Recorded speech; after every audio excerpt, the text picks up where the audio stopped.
It is my great pleasure, though, to welcome the whole panel, and in particular, Jennifer Koshan, who is our moderator for the day. Jennifer and I go way back as well. And she is a professor at the University of Calgary Faculty of Law. Her focus of her research and her teaching is around constitutional law, equality and human rights, feminist legal theory, state response to interpersonal violence, and of course, public interest advocacy. And she's a regular writer on A blog. I never know how to say it, A blog, which is a great source of information for the legal community and beyond. Before joining the faculty in 2000, Jennifer practiced for several years in the Northwest Territories as Crown Counsel and worked as the director of the BC branch of the Women's Legal Education and Action Fund, LEAF. This is, of course, a nonprofit, a legal rights, equality rights organization that does tremendous work across the country. Jennifer served as graduate program director from 2006 to 2011, Associate Dean Research from 2007 to 2011, and as the A-Blog Coordinator from 2007. You were one of the originators of it, were you not? Yeah, thought so. From 2007 to 2011, and again from 2013 to the present. Jennifer regularly sits on LEAF case subcommittees. She's a member of the Equality Effects Volunteer Legal Team, working with international human rights law to improve the lives of women and girls, and is a founding member of the Women's Court of Canada, a feminist judgment writing project.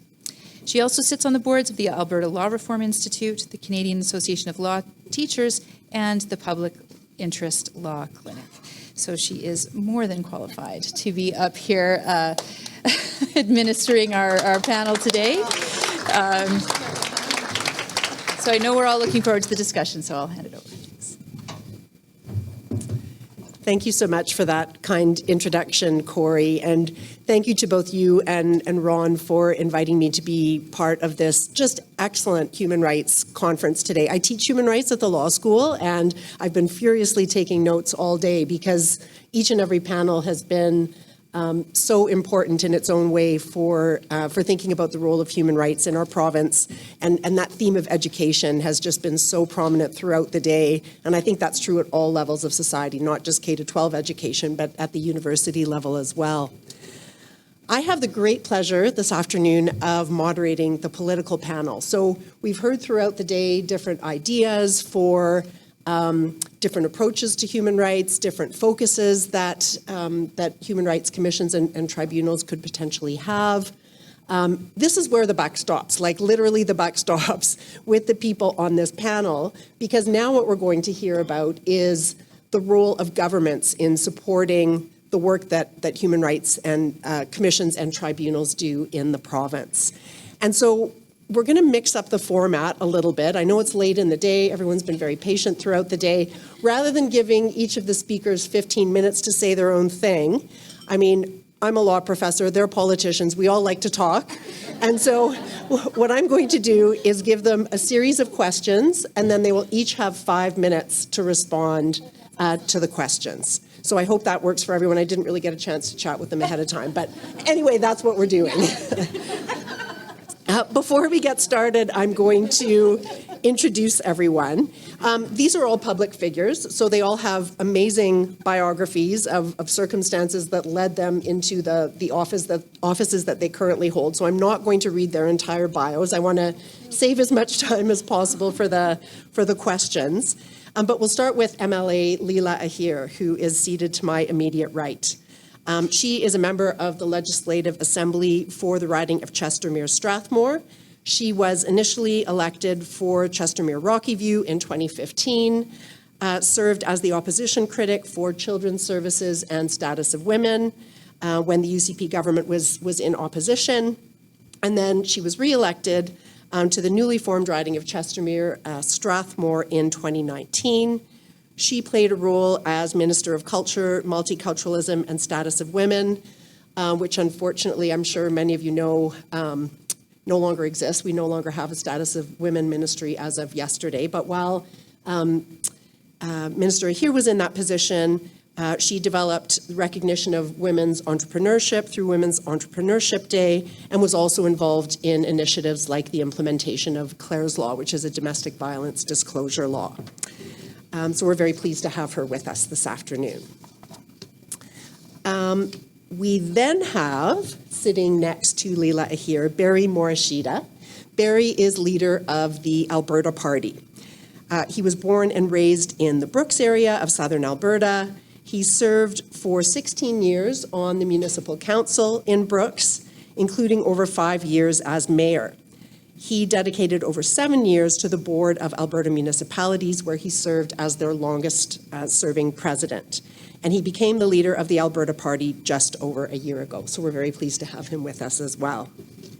And then, because we want to hear about the role of municipalities in promoting and preventing breaches of human rights as well, we have Kourtney Penner from the City of Calgary. She is the councillor for Ward 11. Before she took on that role, Kourtney was president of the Haysboro Community Association. She's been a volunteer in a number of different capacities in the city.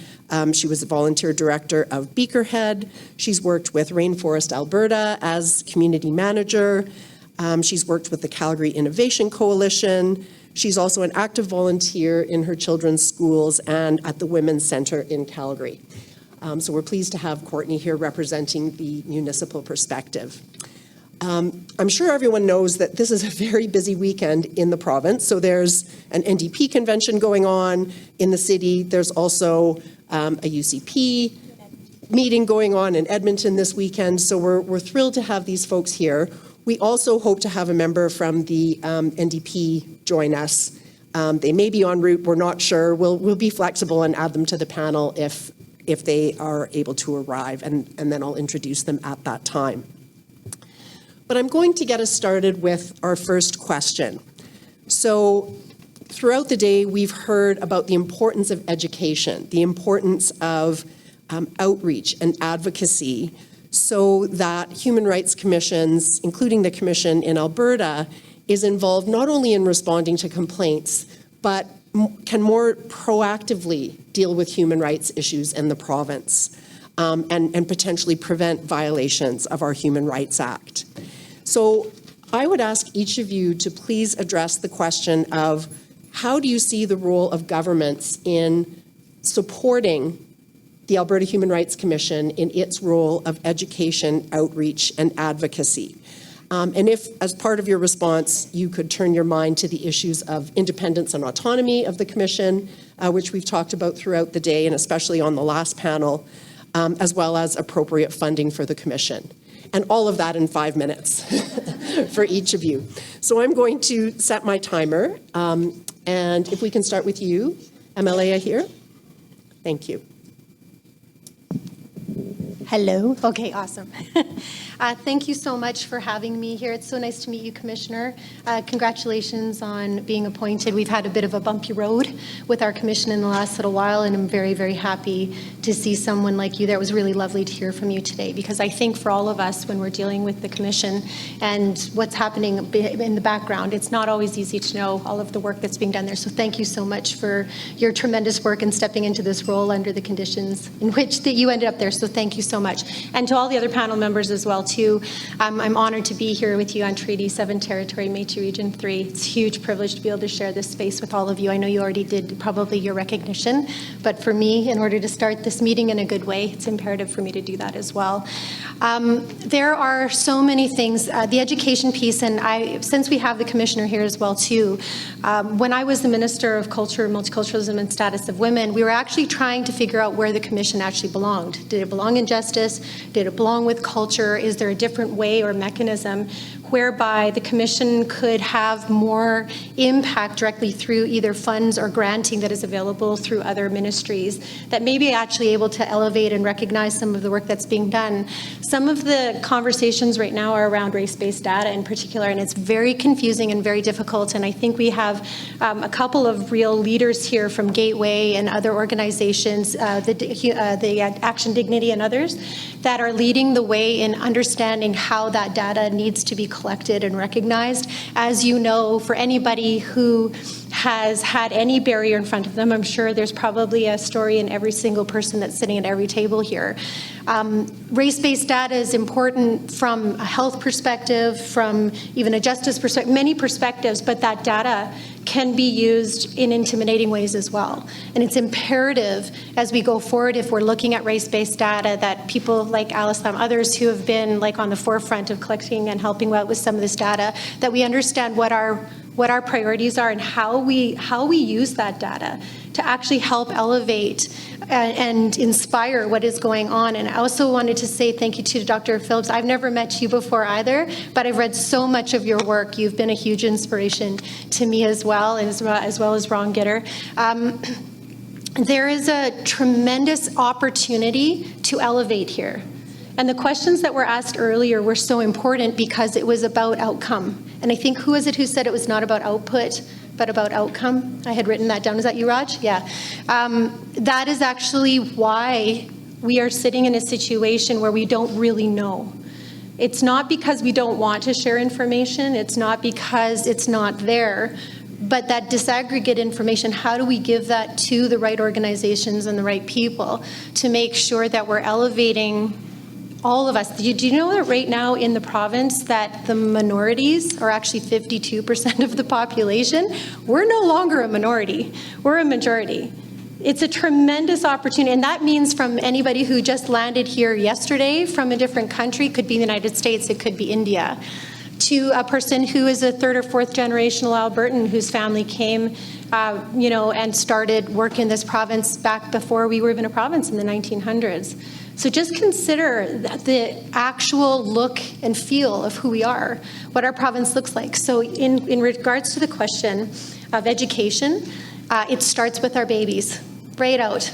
And it starts with how it is that we integrate that information of how important it is that what we look like, who we love, how we approach life is an important part of our diversity. And when you elevate diversity, and I'm not just saying this as a word, inclusion and diversity are action words. You have to see action on this. You have to demand that through your elected officials.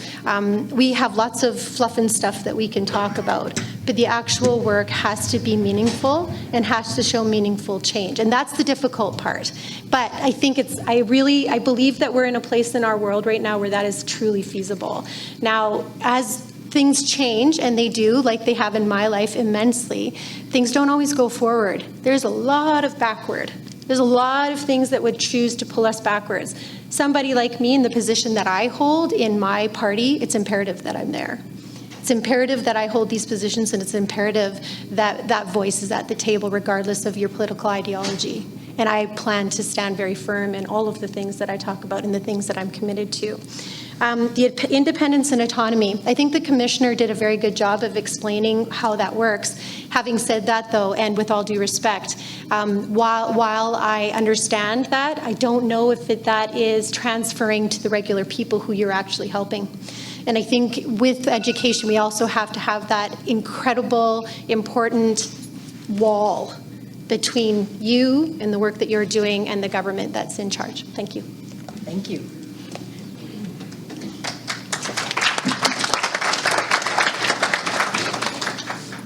Barry will pass the same question on. All right. Well, thank you again for the opportunity. Oh, I got a microphone. Yeah. Here you are, sir. I usually yell everywhere I go. So, anyway, and we have this little by-election going on. Just I don't know if you'd heard about it, but that's so. I apologize for not being here this morning. I would have been here earlier. But I think what I've heard so far and what I've researched in getting prepared for this is we have a tremendous opportunity to lead. And leadership matters on these issues of anything to do with a human service or a human right. We have seen in the past, particularly the recent past, a complete negligent attitude when it comes to individual rights and people's places in this province, I think. And I think the three things that we talk about, education, collaboration, and outreach, it comes down to a priority. What is important for Albertans, and who gets to determine that priority? And I would argue that politics belongs nowhere near this, because politics is a win-lose game, where I think human rights and advancement of human rights is not zero-sum. It is, in fact, in all our best interest to elevate everybody in that conversation. And so I think, all of these things work together. I think priorities when it comes to funding, we spend a lot of money on things that don't advance a whole lot except the politics of the province. and the people that are there. And I've seen it happen. We've all seen it happen. And while it can be easy to grasp, it has to be spent and allocated in the context of what we talked about, what we heard before, which is the outcomes that we're trying to have for the province. You know, people have asked me several times, because Brooks is an incredibly diverse place. You know, nearly 40% of our population is visible. It's gone from almost 100% white Anglo-Saxon to 40% in less than 20, 25 years. We have over 100 languages spoken there. My daughter's a teacher, and she has more ESL students than she has regular students in some of her social studies and English classes. And when we think about setting priorities, I think when you go and ask people what they want these issues dealt with. And it's only when politics get involved that those priorities get muddled. And I think there's got to be a way to set budgets for something as important as this, especially when we talk about the pre-work, the preventative work that happens when you educate, when you collaborate, and when you're reaching out to other affected populations, that there's got to be a way to set that separately. And then the accountability piece, because people do demand, you know, you give them money, they want some accountability. And I think the idea of presenting to the entire legislature that this isn't something that gets filtered through, again, another political lens, is not going to work well. It does not work well. I think we can be better served in other ways. It's interesting how the details of all of this, again, need to be presented to the broad public. While I was aware of the Alberta Human Rights Commission, and I was even aware of some people who have gone to the commission and made complaints, I was less aware as an Albertan about its work, about its specific mandate, because it was not visible in my community of all places that I saw, not as it should be. So I think the two things that I took out of this is that the priority of it has to be elevated, and that means that spending priority has to be elevated. Do we spend, and I'm trying not to be too political, but I can't help it. $30 million on advancing, the conversation around oil and gas, which is very important in Alberta. It is. But we have $30 million being spent here, and while the commissioner didn't say it was a little more than Ontario, it's $6.9 million according to Leela. So $30 million, 6.9 for 4.5 million people's human rights, $30 million to advance an industry that's well established in Alberta. Yeah, that's a lot of coffee. So I think those are important things. And if leaders actually stepped away from things, gave them back to people and communities and groups, then we would have far better outcomes.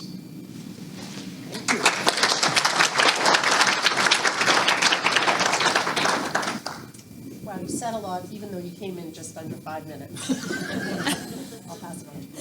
Well, thank you so much. And I'm going to challenge Ron for next year, because I was sort of pointing to someone in the crowd saying we're missing a level of the political spectrum, and that's our school board trustees. And I tried to convince Nancy to come up here as a last-minute panelist, but she's waving her hands no. Next year we'll get her, Ron, next year. So at the civic level, obviously this is policy, right, that is coming at the provincial level. And so how as a municipality do we respond to this? And I think for me what I would say is we need to complement the work, and we need to think about what practices and policies are we putting in place that strengthen what is happening through the Human Rights Commission at the provincial level, and then what education pieces can we do? And from an independence and autonomy, one of the things the city is really good at is working with external partners. And when I look around the room, I actually see a lot of faces of some of our civic partners and some of our municipal partners who do a lot of education and work in this area. They are leaders in this. They are collecting data. I'm looking at Julie, right, from the Calgary Foundation, and just thinking about that Tim has done, right, even around language learning, around traditional languages of First Nations. And so when I think about funding and education and advocacy, we already have so many good partners across this province. And where that push-pull in learning is, what can we give to them as resources, and what can we learn back from them? But I think what's really important is paid expertise. And we're dealing with this as a city. So we have our Anti-Racism Action Committee, and those are volunteers. Hi, Sonia. I know. I have to call it out. We can't keep asking people to give us their knowledge for free all the time. And so when we think about a human rights commission, how do we pay for knowledge, and how does that come through in all of what we are doing, either in our local municipalities, at the provincial level, and those who are supporting the commission, and how do we compensate people accordingly? And I think it is really, really important, especially when we are talking about equity, right? Especially when we talk about equal pay as being one of those human rights. And so I think fundamentally when we look at the funding, we're so good at funding programs and things, but we're really poor at funding people, right? We're like anyone who's a granting organization know you struggle for operating dollars. We're so poor at that. And I think if we want to talk about being leaders in human rights, this is a really fantastic area where we could lead, where we could look at where all of the work is happening around human rights and learning and education, and we could fund the people who are doing it, because that will make a difference. Because then those people stay committed, they feel valued, they feel worthy, and they are all of those things. So I would say partnering with our school boards, partnering with our charity and nonprofit foundations and organizations, partnering with the city and all the data that we collect. I think things like funding censuses. We have a great federal census. It was like so many improvements. We're pushing as a city. How do we do census in Calgary, and how do we make it more contextual to what we need to know about who is part of our society? So I would say those are a few big things. And again, anything we do at the city level from a policy perspective needs to be complementing the work that is coming from the Human Rights Commission. But at the same time, we need to be pushing above and beyond as well to making sure that they're also responsive to emerging issues, which we often see first at the local level. How many more minutes do I have? No, I was kidding. I'll stop.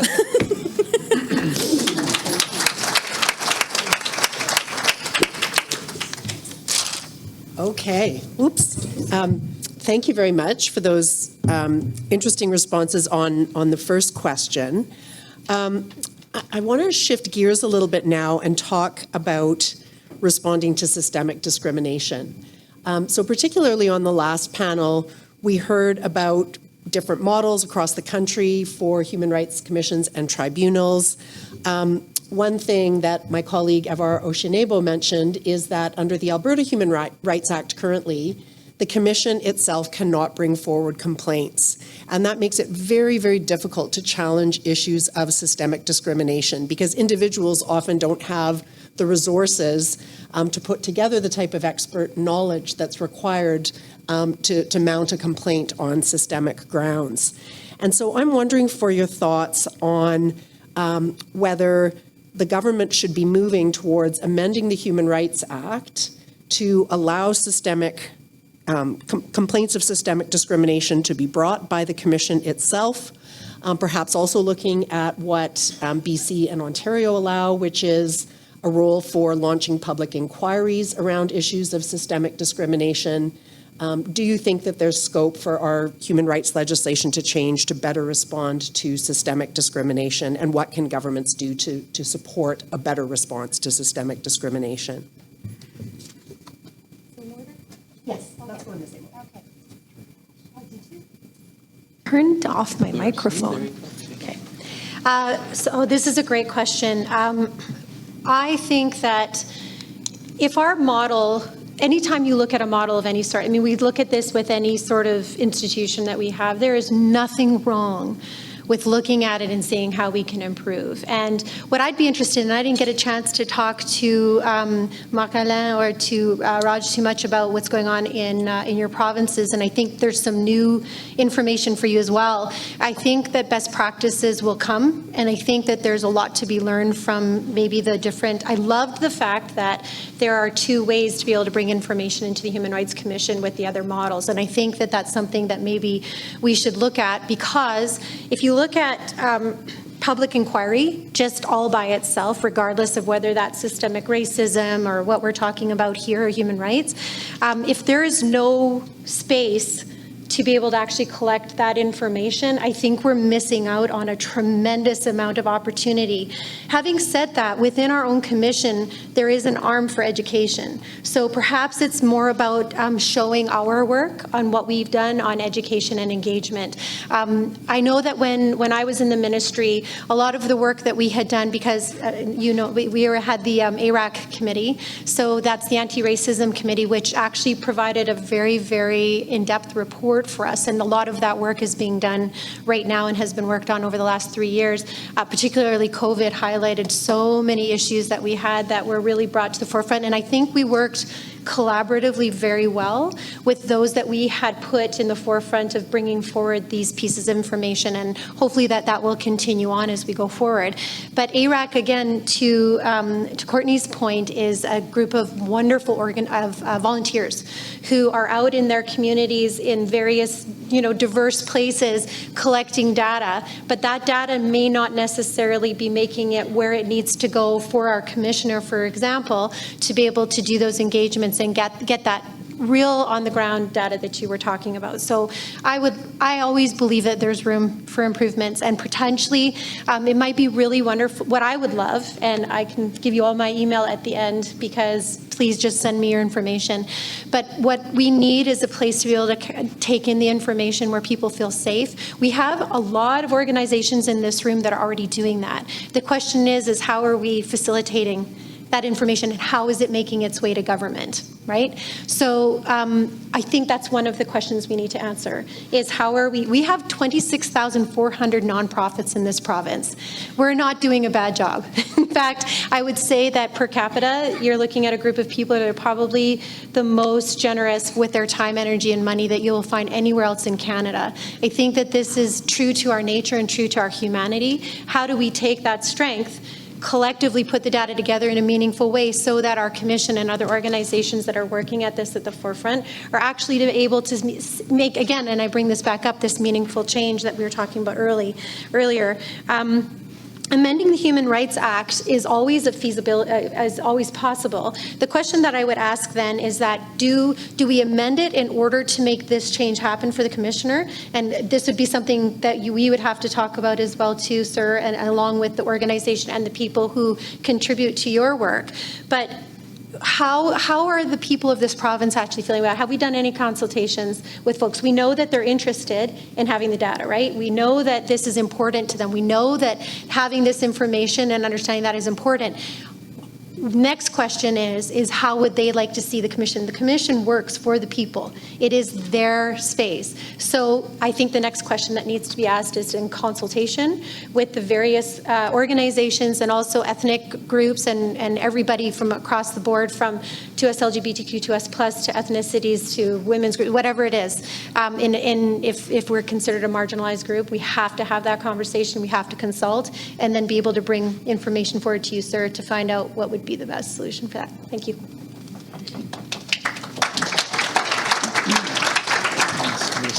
We steal. All right. So I had a quick look on the last few days when I was getting ready to looked at the mandate and mission of the Alberta Human Rights Commission. And the mandate is pretty succinct. It says to foster equality and reduce discrimination.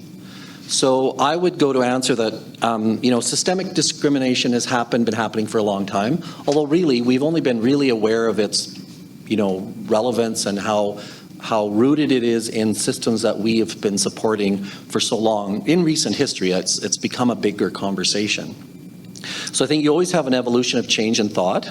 And so if the commission cannot do that, even though it works against its mandate, then that we do have something wrong. And so I say it goes back to, again, that whole being independent and being able to report to a higher body that isn't political as its core piece, right? So if we're not going through a governing justice minister, or we're not going through a governing party, then the system that we've set up, the Alberta Human Rights Commission, should be in fact be empowered to fulfill its mandate free of politics. So the fact that not being able to send cases that relate to systemic discrimination, even though it doesn't serve the mandate, seems to me to be wrong. And so then when it comes to amendments, again, we have to be open to change because it does change. Things change. There's a constant evolution of thought and thinking and the way to advance things as we go forward. And again, if we've set this course, then we should be doing everything in our power to move it forward. So I would say absolutely that the powers and the authority of that commission should be always meeting the needs of today and tomorrow. So I think absolutely they should be granted those.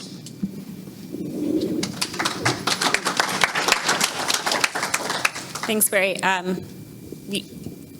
I think at first this seems like one of those binary yes/no questions, and I think a lot of us defaulted to yes. And then my policy brain starts kicking in as these two are talking, and I'm formulating my answer while trying to listen at the same time. And then I say, what are the risks of that? Is there a risk of bias? Is there a risk of independence and autonomy? And so does the commission do it, or are they facilitators of it? And I talked earlier about partnership. And so I'm always wary of making things too disconnected. But what partners exist from that arm's length entity that can be funded through a commission that can then bring those challenges forward on their behalf or on behalf of a group or an individual? And so I think the short answer is there's always a way to structure it. But is it a structure that is serving, who it's needing to serve? And Barry, you talked about this earlier, the visibility of the commission, and that kind of goes back one question around advocacy and education. And without visibility of the commission, or without people knowing where or how to bring challenges or questions forward, the commission actually isn't serving its purpose. And so in this case, I would say this is something that should be explored, and how it is best done, and who it is best partnered or done through, and how we best tell people about that, and always room to grow and improve. And there's also, I would say, always room to try and fail. And I think that's really important. I think we always have to, we think that we're getting it right the first time. We may try something and it may not work, and we need to just be open to continuous improvement.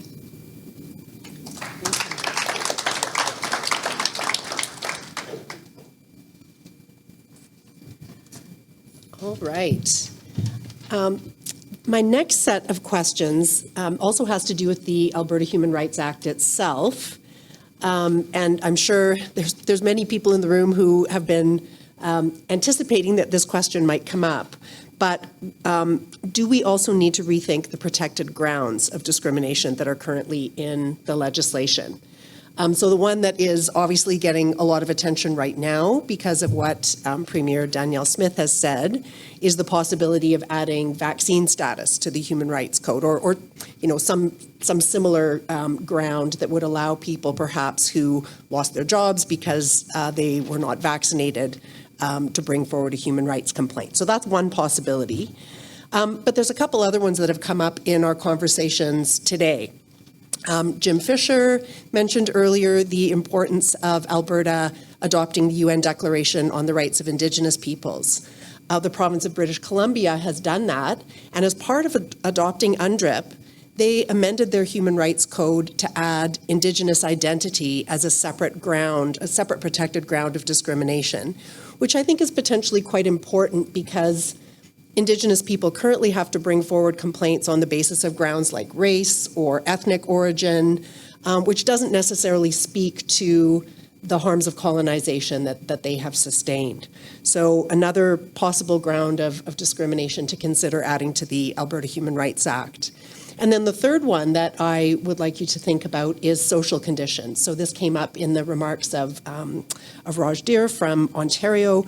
Currently in Alberta, we have protection against discrimination on the ground of source of income, which includes things like if you were discriminated against because you're on social assistance, for example. So a landlord can't deny someone residential accommodation if their income comes from social assistance. But do we need to go further and protect social condition so that arguments like Kate made or that Avnish Nanda made in his speech this morning, talking about housing rights, for instance, could be better brought forward if we had stronger protection for the ground of social condition in our legislation.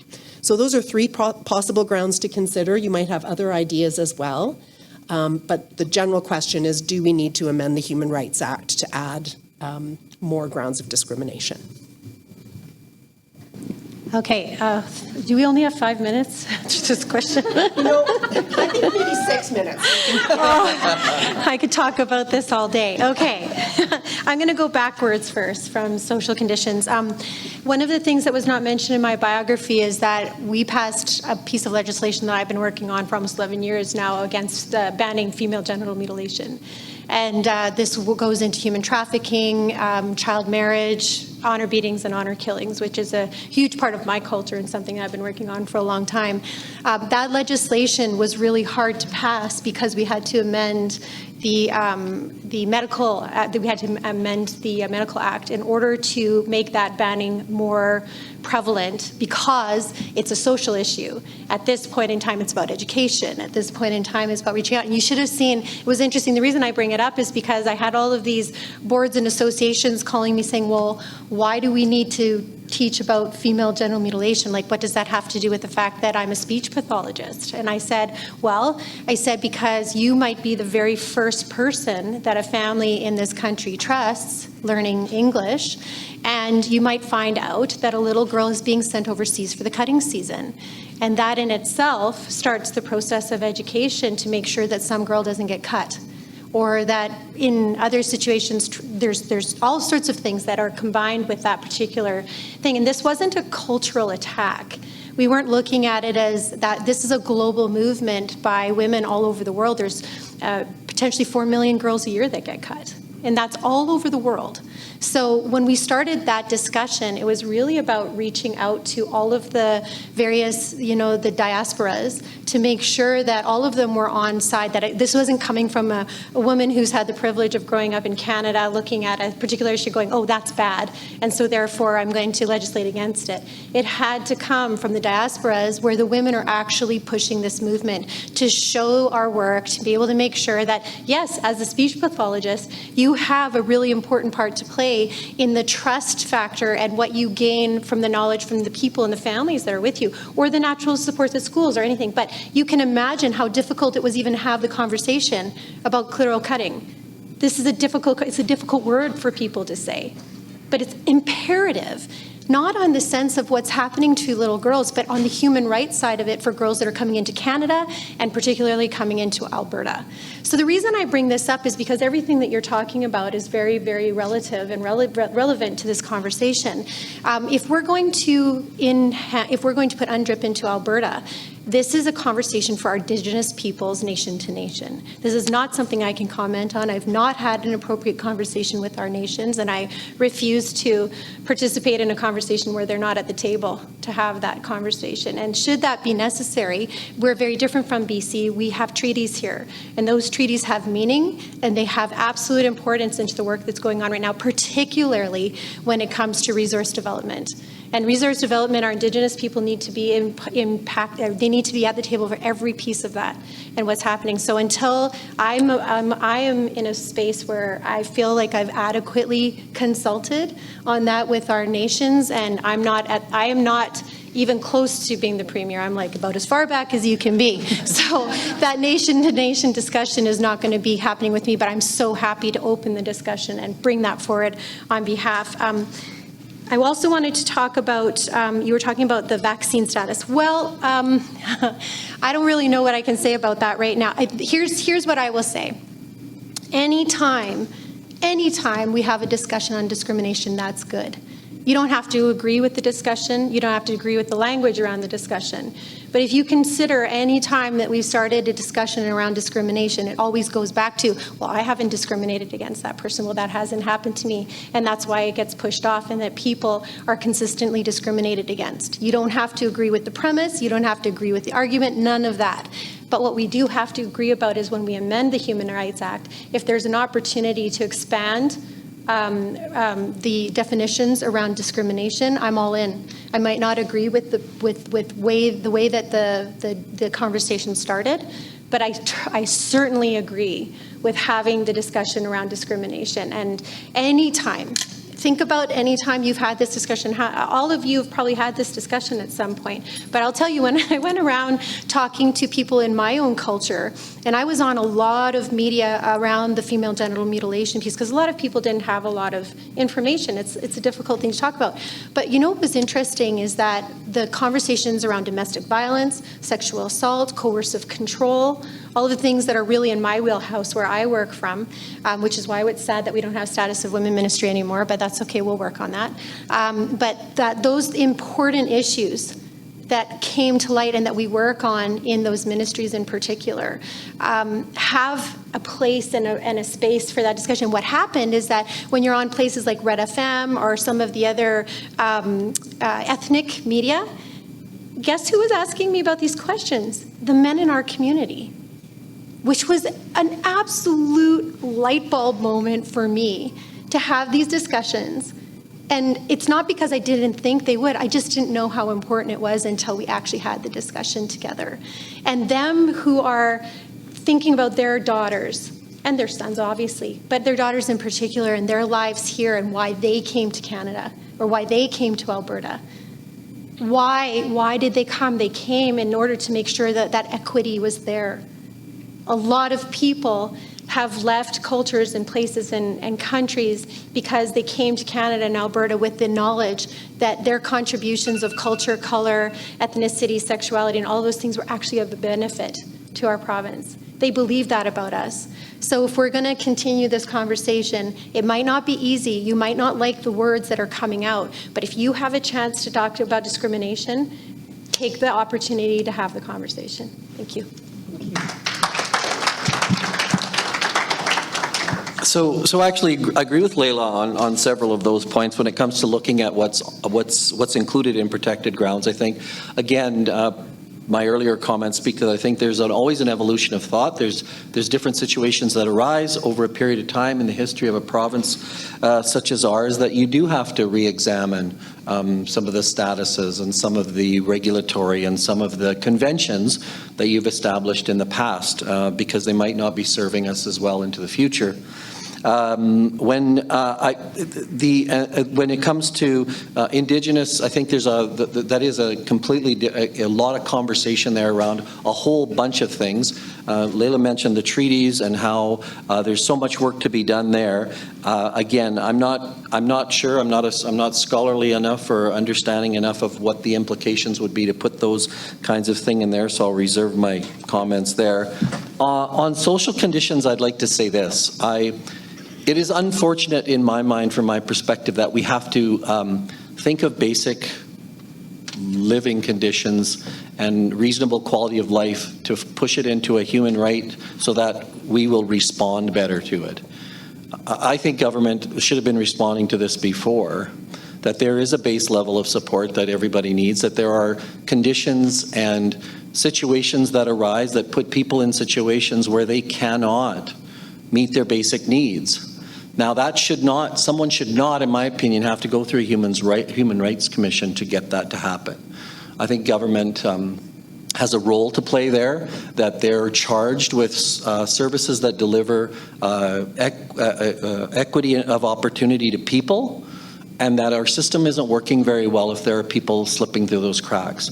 It's one of the most interesting things since I became leader of the Alberta Party. I do not, as you know, have a seat in the Legislative Assembly. But I would bet that of my calls for people looking for help, direct help, 90% of them are people who are either persons living with a disability, people who are on social assistance, or people who have children or family members in care.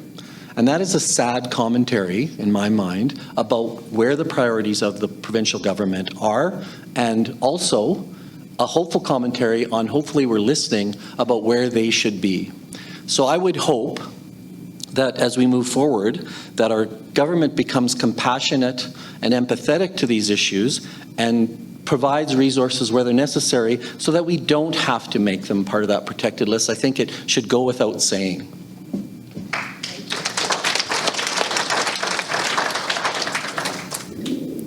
This is the hard one to go third on because so much has been said that has been really, really great. So sorry you're going fourth.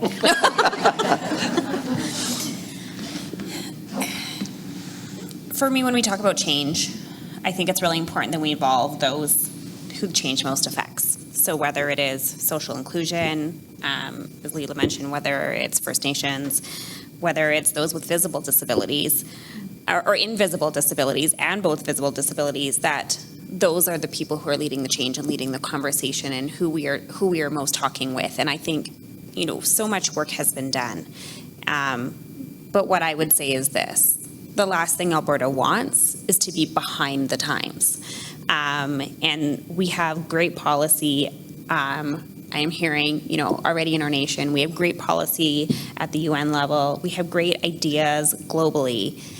And while we need a made in Alberta solution, I would argue that Albertans are not fundamentally that much different than people in BC or people in Ontario or people in the Netherlands. We're people. And so where others are leading in human rights, we should not be falling behind. We should be matching or exceeding. And so I don't have much more to say than that, because I think, Barry made some great comments, and I think Leela made some great comments. But I think, again, going back to having those with those experiences at the table to talk about what it means for them and to talk about how the legislation impacts them is really important. And Barry, I would say, I think, you make a really important, point. Social conditions can change in a heartbeat. And you probably are looking at me right now saying, there was Kourtney, she's city councillor, she's so successful. But what you don't see is I have a learning disability, or that I have 2 kids with learning disabilities, or that I left a marriage and had no idea how I was going to feed my kids for 4 months, and I managed to make it, and I managed to find housing because I had to put my foot down and say, no, you can't deny me housing just because I have kids. I knew that. But we all have those invisible moments in our lives, or we've experienced them through our parents, or we know our grandparents have had them, or our great-grandparents have had them. We know friends. We know colleagues. And so I think a really, really important part of this conversation is helping people know their stories too, so that as we go through these changes, people can see themselves in it, because that is what will get buy-in.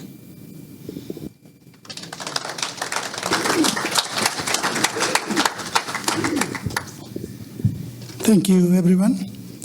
Okay, so we have our 4th panelist who's been able to join us. So glad that you could make it. So this is Jasvir Deol. He is the MLA for Edmonton Meadows and the NDP critic for multiculturalism. Before he joined the government as an MLA, he was very involved in fighting for labor rights. He played a leadership role with the Edmonton Taxi Association.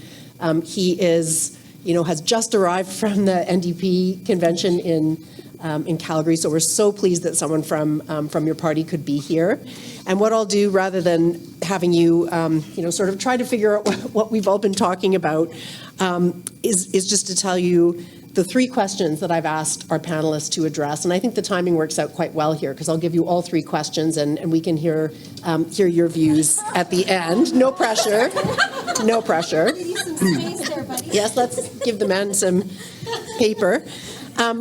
So the first question is, what do you think is the appropriate role of government in supporting education, outreach, and advocacy for human rights? So education, outreach, and advocacy, and supporting the Alberta Human Rights Commission in proactively protecting human rights and trying to prevent violations of human rights. So that's question 1.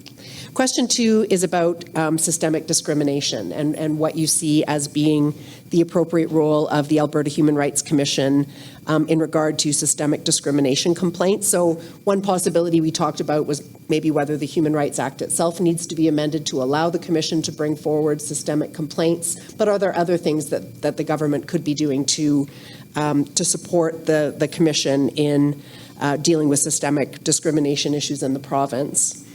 And then the third question had to do with the current grounds that are protected from discrimination in the Human Rights Act, and whether there was scope to add new grounds such as Indigenous identity, social condition, and perhaps even vaccine status, and what your thoughts are on adding those or potentially other grounds to the legislation, or what else the government could be doing to protect against discrimination in those areas.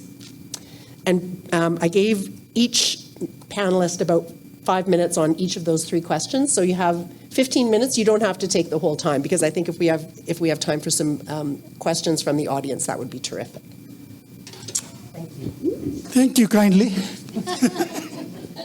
Yeah, first of all, sorry to be being late here, as she mentioned, that was a last minute change in my shift, as a duty to be here. As you all know that we have a convention going on in our beautiful or wonderful city of Calgary. So I'm pleased to be here. It's my honor to be here today. Thank you for kind of updating what was happening here before actually joining the discussion here. So I would start at going back, why I joined politics, first of all. So that will probably shed light of my views, like what do I think of the mechanism in our system, including the Human Rights Commission and other sorts of institutions that are there to help the society. So not only particularly Human Rights Commission, but the politicians in the modern society, I would say in the modern democratic setup, have a responsibility to serve people in every aspect, to serve people importantly on their fundamental rights. So the people have it's a human rights or fundamental rights to have health care and education, as well as racialized community member, I would say, to live a fearless and free citizen in a society as well. So human rights play a role in a number of ways, but our previous government did, NDP government did, expanded the role of the Human Commission in a number of ways, expanding their capacity to address the multiculturalism and the racism issues by increasing the capacity, financial capacity of the Human Rights Commission by adding more funding to the Human Rights Commission, and also expanding the preview of the Commission as their ability to deal with and help support the community groups directly by allowing the funding feature, attaching a funding feature to it, and also directly listening to the complaints and working closely with the community groups to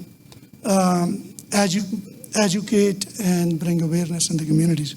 So what I have seen in the past 3 years, and you would probably have already discussed, the incidents related to the hate crimes and related to racism have been increased unprecedentedly. So there was a report in 2019 that online hate crimes increased in Alberta 300% in the year 2019. And in Calgary itself, the hate crimes reporting has been up 60% or more. So what in those 3 years had happened to me, that it sees the government, the current government, in no way showed any interest that they were willing to, take actions to these very concerning issues that people were being targeted on a daily basis. I had 3 incidents in a week in the same place in Edmonton. So the communities actually were crying, communities were rallying, and what we have seen in those days, coincidentally, simultaneously, the Alberta Humans Commission lost the funding that it has capacity to help those communities and vulnerable peoples, and also the complete actually elimination of some of the programs, the community sport group programs as well. So what I see, the politicians need to have a bill first of it. So the big words and the election style rhetoric does not solve problems. We have a talent, we have experts, and they have been actually on the platforms. One of this, I just wanted to mention that the UCP government should have been lucky to inherit or have the Alberta's Anti-Racism Council actually there when they came in the office. But unfortunately, instead of taking the benefit or advantage of their work, they did not support them. So you need to have a bell power, first of all, and government can actually help people through actually all the mechanism. The Human Rights Commission is one of them that is to help the issue related to the, I would say, the fundamental human rights of the people of the province. And mostly, I would say, as my critic portfolio, the people, the issue related to the racism and discrimination in this province. So the history of racism is, I don't know, it's very hard to even speak like what had happened in last 2 centuries or three centuries. And our province actually shared those experiences disproportionately. Over 25% of the racism endured by the indigenous people that happened in our province. And the racialized communities are facing these overt attacks on daily basis. It probably would have mentioned, and I see that also, that was listed in the, the discussion points here. Human Rights Commission can do a lot, to my understanding, but it needs government's willpower. It also needs to work as an independent office. We have seen what had happened to the last appointment and how unfortunate it was, and eventually that individual, the way it has to go. It didn't really help, actually contributed any good to Albertans that they are waiting for our government to step up to help them. They're facing the discrimination and falling behind due to a number of ways. But one of that was hate-related crimes, and that was very important issue and concerning, and in the file of the Human Rights Commission that could eventually actually do a lot to help those people. But I've seen that the capacity of that commission was actually impacted big time by the moves and the action that government have taken. Actually, it is taking us back into the centuries. So not moving forward. As I heard actually the comment from my fellow panelist, the engagement is very important. That's why when we came in the office in 2019, even though we had the Alberta Advisory Council there, but we also initiated the consultation with not only Albertans or the racialized communities or racialized community group leaders, but the experts in universities, not only the experts in Alberta, but experts from all over the country, and as well as my counterparts in different jurisdictions. So what kind of action the BC was taking, what kind of actions Ontario is willing to take, what is happening in Manitoba. So in consultation with all those, we have drafted the policy framework, and we have uploaded that onto the website. It's called albertasfuture.ca, and that's where we are engaging people for their feedback so we can build this province, the better for all, and we can build it together. And so far we have engaged about 70,000 people over on the website, and we have directly actually engaged about 1,900 people in direct consultation with the communities. So I think that is a help, and so for their feedbacks, if we are not willing to act on it, it doesn't matter. It doesn't do any good to the people. But government can do a lot, and I'm a bit frustrated. I keep bringing the UCP government. I'm not the way my fellow, from the assembly. She knows that, how I am, and I do not really, play into blame games. I always, like to lead and work, and I always like to weld team with, across the aisles with my colleagues from all sides. And we have proposed, like I brought motion forward to, to establish anti-racism panel that will go out and create a reporting to the police sector review, and that was voted down. And then my friend David Shepherd, brought a private member's bill, that Anti-Racism Act, that was voted down. So we try to work it, we try to work in the assembly. We are willing to work it outside the assembly. And, we have programs, and we can build more programs. They can help the people, build the better future, and not their future, better future in this province. Thank you.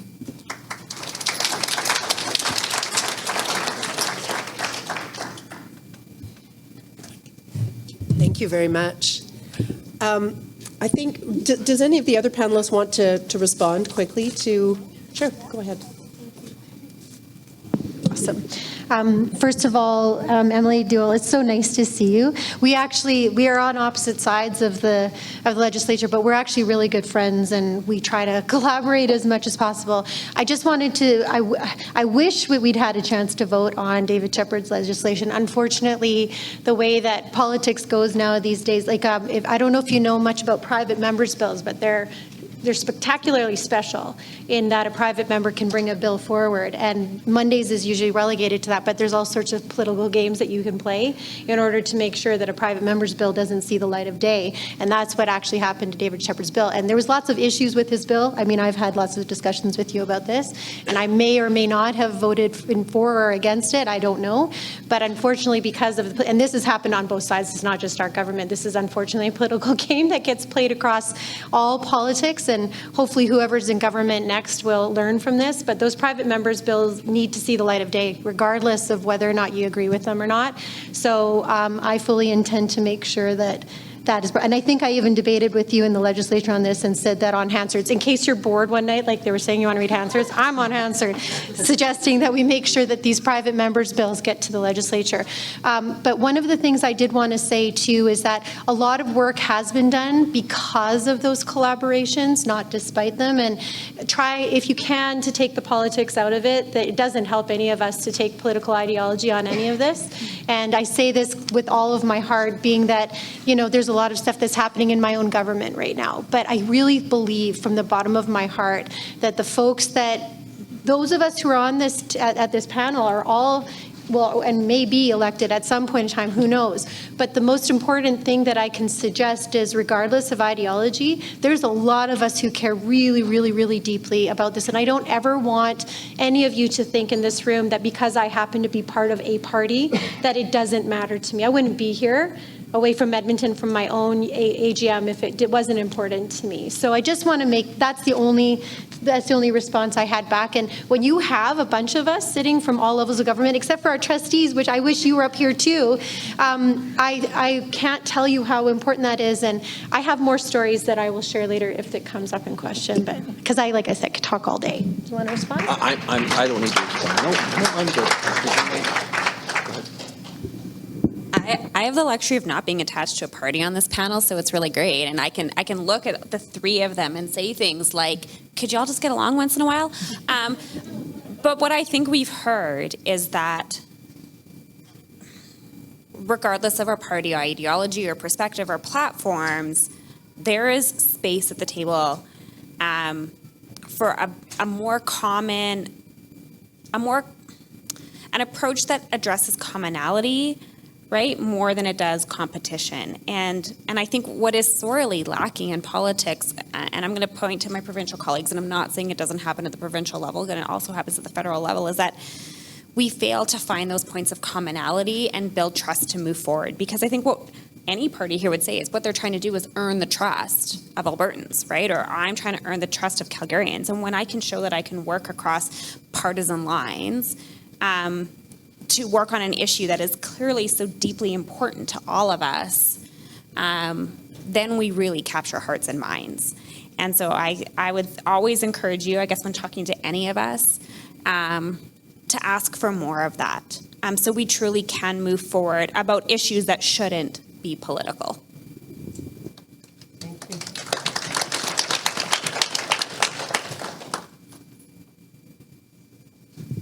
So I think we do have a bit of time for questions from the floor. Oh, there was a very eager question at the back there. Yeah. Caesar has a question. I wonder what No, it's probably a comment first, then a question.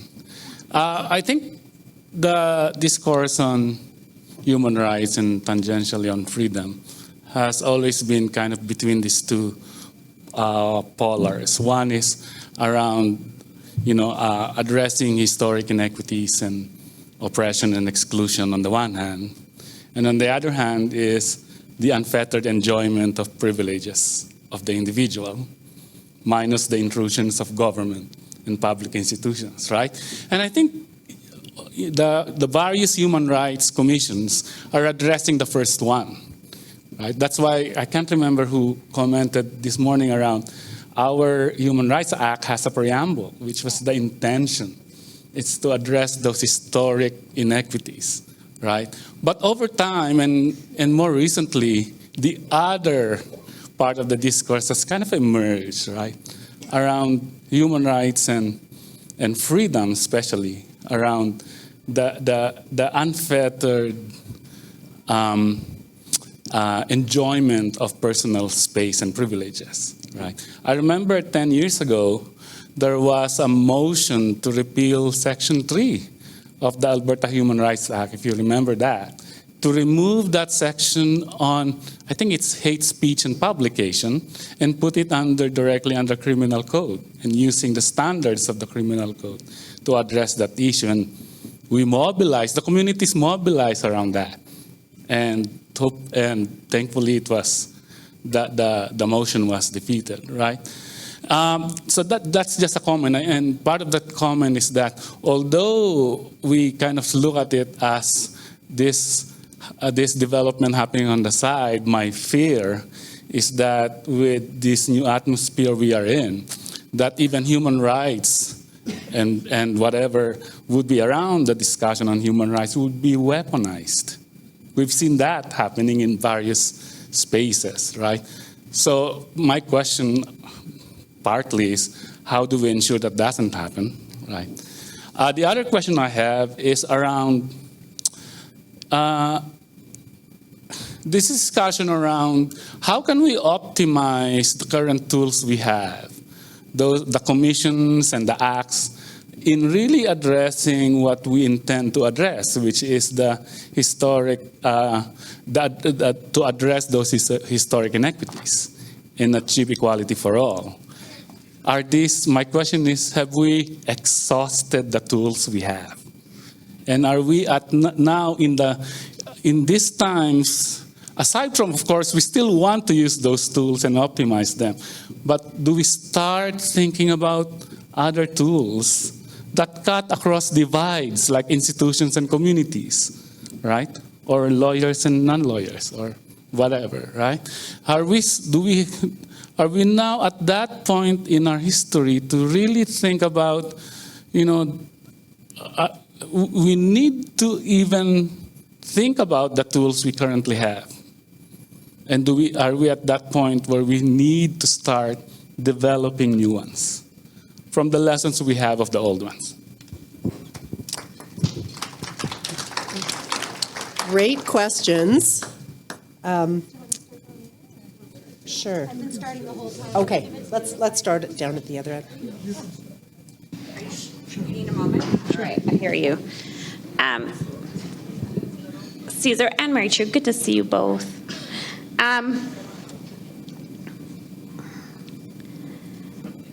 Caesar, I love the way you frame your question, and I love some of the words you used, because what I hear you saying, and I think this is where language matters. And what are we working for versus what are we working against? And even when I look at the legislation and the rules, we also often talk about what you can't do, as opposed to what, as you point, what should we be able to enjoy? What freedoms should we have access to? And so I think sometimes thinking about how we reframe the language around human rights, and where we go back to that education component, is making sure we are talking in that like abundance mindset language. What can we be doing for people? What should people be able to expect? I think that's a really important part of the narrative. And I'm going to say, are we optimizing the tools? I'm going to say no. And I'm going to pick on one tool. I'm going to pick on taxes. Are we actually optimizing our taxes, right, to pay for what we should have the rights for? Housing, education, healthcare, right? And then are those institutions and systems giving us the enjoyment and the freedom to be our authentic selves? And I'm just picking on that one tool because it was easy, quick, and it came to my mind. But I also talked earlier about partnerships.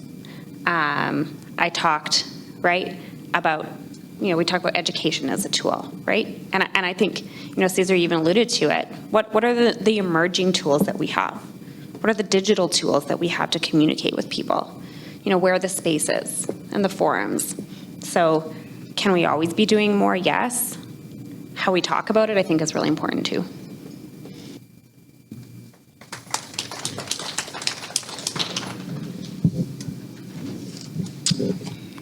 Thank you. Yeah, I think this was a wonderful question. That's what I actually tried to stress in my past, response to the questions. So, first of all, everyone in our society, I will just reiterate that, has the right to live a free life, free and feel free and safe in their communities. And unfortunately, this is not a reality for many Albertans, and particularly when it comes to Indigenous and racialized communities or people in this province. And access to justice, when it comes like there's a huge list of things, even though I'm not expert actually on these issues, but I had my feedbacks during the debates in the House on this, based on the direct feedbacks and experiences that the people are having in the communities. So there's a lot to do. So as it comes to your question, like the optimizations of the tools, have we exhausted the opportunity or the tools? I would say no. Once again, the governments, and the institution of this government have no lack of resources and tools, and it all comes back to the political willpower. So how much you're willing to deal and to address those issues, they are very concerning to the people of this province, as in this case to Albertans.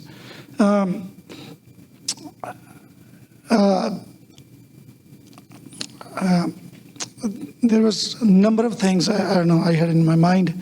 I wanted to go in detail. I think I will probably not do it. I will speak to this if I have another opportunity. Yes, the government actually needs to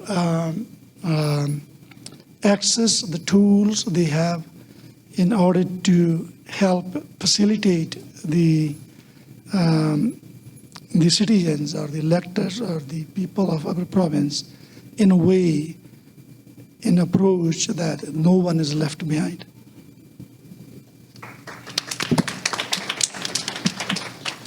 So you said a lot, and I'm going to try and roll it back just to what we're talking about, which is the role of the Human Rights Commission in Alberta. So I do not think, from my own personal perspective, what I know, how exposed I am to it as an individual in the province of Alberta, that we are utilizing the tool to its better, to its ultimate benefit for us.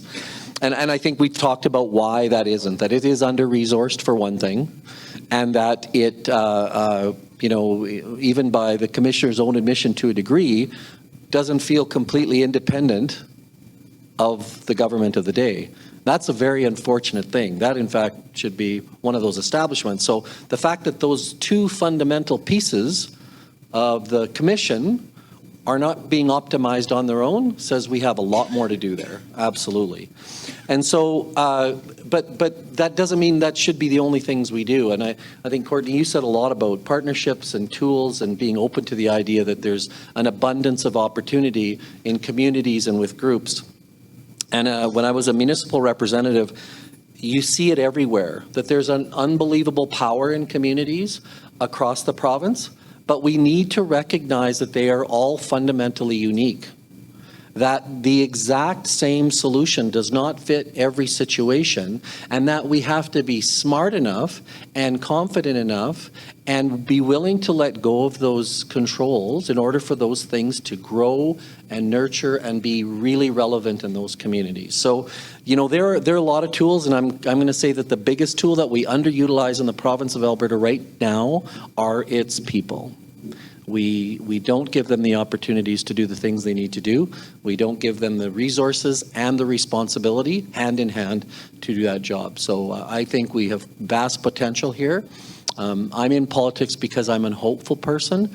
I'm not running against anything. I'm trying to make something happen. That's been my goal, and it's kind of rooted in my municipal roots, and I can't seem to get away from them at all. So, but I really do think that. I think fundamentally we have a lot of things we could be maximizing. We just have to prioritize those and let people go, do their thing. Thank you. Oh, I am on. Okay. I just wanted to clarify. I don't think that Mr. Oshiembo was in any way suggesting that there wasn't independence. I think what he was actually doing was actually a very honest clarification about his responsibility to actually respond to the ministry. He actually has to report to the ministry, which I actually think is a very good accountability measure, because then we have to, as a government, put out to you what our outcomes are. Are we doing the best job of that? Probably not. I'm sure that he would be the better person to talk to about this because he's the expert. But from my experience, if we're going to continue with the method that we have now, I don't think that he's being run by the government, at least not from my perspective. But he is responsible to report to the government. If there needs to be a larger wall between that, I think all of that is up for discussion. If it was to make the systems better, I think it's a worthy discussion for sure. But I would have to suggest from my perspective that I've seen nothing to show in either of our governments, when NDP was in government or in ours, to show that that wall has been broken in any way, at least not by my perspective. But take that for what it's worth. Okay, a couple other things. That was an amazing question. I wish we had hours again to talk about it. I wanted to just talk a little bit about process, because I think that's ultimately what we're talking about, which is really boring, but is truly actually what function, like it's about the function of the Human Rights Commission. And with respect to the tools, I think you were talking about, Caesar, how do we empower the tools that we have, or potentially look at more tools to help us, I think, become the society that we all wish and dream for, which is not what we're in right now. And globally, you're seeing this. I mean, we feel it deeply in Alberta. But just to give you an example, Alberta's first mosque was built just while we were in Confederation by Ukrainians, Christians, and Muslims. It is a tremendously huge part of the historical strength that we have as a people to elevate this beautiful tapestry of people that create the Alberta that we all know and understand. Sometimes it's good to go back and remind ourselves about who we are and how we got here. And that Lebanese family that started the process for that mosque, the one that is in Edmonton that has now grown to massive proportions, is I don't know, it's a beacon for me of who we are and where we need to actually go to and continue that process. I wrote down a couple of things here. When we're talking about ensuring our go forward, we were talking about in BC about Indigenous rights being entrenched into the Human Rights Act. In Alberta, we have ancestry and place of origin actually as part of our areas or protected areas that is actually already in our Human Rights Commission and that is protected. So maybe it's a matter of talking to our Indigenous communities to see if that goes far enough or if that is a part of, if it reflects them adequately. But I would hate for you to think that that's not already there. If that doesn't go far enough, there you go. See, we already have one answer. But if we hadn't asked the question, we wouldn't know. And so I think this is an important part of the discussion, and I'd love to have further discussions with you and others. Thank you so much for being here. Thirdly, there was, I can't remember who said it, Marc-Alain, was it you who said that re-education keeps on going? Was that you? The part of our toolkit is going to revolve around the evolving people that we have coming to this province. Believe it or not, our net immigration right now is as high as it's ever been. People are just absolutely thrilled to come to Alberta. They want to come here. If you look at our small business in Alberta, 96% of our GDP is supported by small businesses. And guess how many of those small businesses are run by new Canadians? It's like something over 50%. It's huge. So think about that. What we're seeing, what we're feeling, what is happening in this province is very different to some of the conversations that we're having. Are we elevating the right discussions? This is the question that I ask, right? The reason I'm asking it is because to deal with the issues that we have and the problems that we have, we also have to talk about the things that are going really well as well. And there are so many strengths that we can build on here, largely in part to people like Ron Gitter and others, our former Human Rights Commissioner and others who have fought very hard to make sure we have these opportunities. And I'll wrap it up, I promise. I know I could keep going. The final thing was oppression and exclusion. This is my concern with race-based data. Race-based data can come across as very inclusive because we're trying to do the right by the people, but could also become a mechanism of exclusion in the wrong hands. And so we have to look very carefully as to how we're handling that data, how it's disaggregated, and who is getting to use it and how. Thank you. Thank you.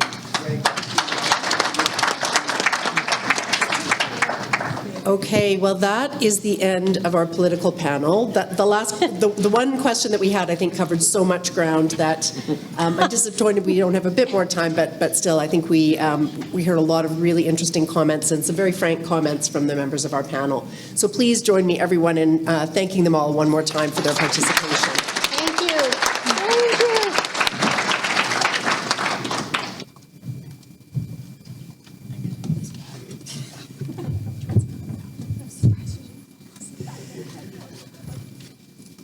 Well, that was terrific. Thank you all so much for your comments. Lots to think about. I know that everybody would love to have a whole day to talk about these issues, and maybe if we hold this again, we're going to need some time before we can do another one. I can tell you that, right? Looking at Marissa and my dad, we'll need a little breather, but maybe we'll bring it back and expand it into a longer period of time. So we've run a little bit over. I don't want to keep people too long, but I'm going to take advantage of the last word because it was given to me. So I'm going to take it. I'm really hoping that that head-to-heart journey happened in some small way for everybody today that we talked about, that we opened with Grandmother Spence, and that you've learned and gained some new perspectives. I so appreciate the frank discussions that we've had. That's so important. There have to be safe spaces for frank discussions, and I think that we've really had that today, and that is vital if we're going to move forward in any of this work. So lots of questions about next steps, of course. Well, one is, like it or lump it, we do have a petition that we are going to try to circulate a little bit. So, I suppose you could alter the wording a tad but no, please don't. If you're interested, please do sign it, and we'll collect that and see if we can take that forward.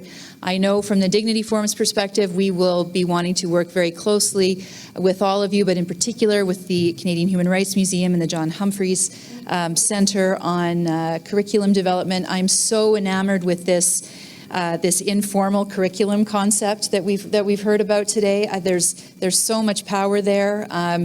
As I say, I'd rather if we can transition the informal to the formal and some of the things that we've talked about. But that said, there's obviously so much drive and caring from our educators to be bringing this work into their classrooms. And so anything that we as the Dignity Forum can be doing to facilitate that, to encourage it, to bring people together, we absolutely want to be involved in those conversations where we can be helpful. So those are some of the next steps for sure. We will be, and thank you to everyone who signed the consent to record today. We will be sending out a link to that recording for those who maybe wanted to revisit some of what they heard today or who perhaps missed some of it. And now that we have you on our email list, you can expect to hear more updates. Don't let us fall down to your junk folder, please. We'll have lots of interesting information, I'm sure forthcoming. So many thank yous, many thank yous today, starting with our speakers, our moderators, and our panelists. I just can't thank you all enough for the honesty, the integrity of the work, and the great information we had today. So thank you again to all of our speakers. I want to do another call out to our advisory committee members, many of whom are here today. We have a wide variety of folks from the community, very diverse ages and stages, and from different parts of the community who advise us at the Dignity Forum, and they're helping us make connections and elevate voices, and we rely on them immensely. So thank you to all of our advisory committee members who are here today and assisting us with this work.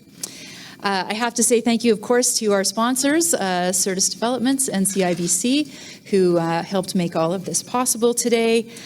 Thank you to the staff of the hotel who kept us fed and watered and, lights on and dimming and moving and staircases and all of these things. So thank you to them, and to our videographers as well, who are doing great work and keeping a good record of all of this. A massive thanks to Marissa Hunter right there. Who really has made it all happen today. So thank you so much, Marissa. It really could not have happened and she had COVID last week. I'm just saying. Right. I'm negative, don't worry. I want to say thank you again to Grandmother Doreen for bringing your blessing today. It's so wonderful to have you here, and even your presence and the warmth that you bring, and to John Fisher and to his daughter who joined us as well. We're so grateful to have you here. It really was very, very special, and to hear your words and your connection with my father was very meaningful too. Okay, thanks, Dad.